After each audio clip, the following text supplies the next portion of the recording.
Computer science videos here today to show you guys in this tutorial how to download your full IG story on Instagram using your iPhone. Without further ado, let us start the video. So in this tutorial, you need to have access to the iPhone itself, the Instagram application, and now we can go to the iPhone, click on Instagram, make sure you're signed into the account, go to your profile, go to your IG story to see what you have posted, one photo. So now we can go to the home page of Instagram, swipe left, post another photo to your story with the caption "Hello again."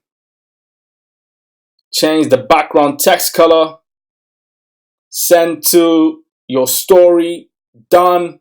And now we can swipe down a couple of times, let that load. One photo, two photo, go to the home page of iPhone,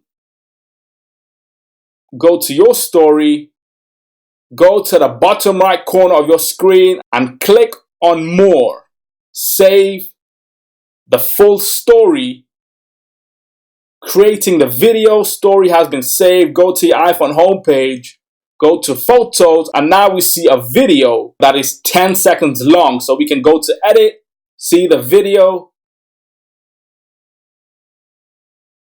go back to the iPhone homepage. That's it for this video. I'll see you guys in my next tutorial. Thanks for now.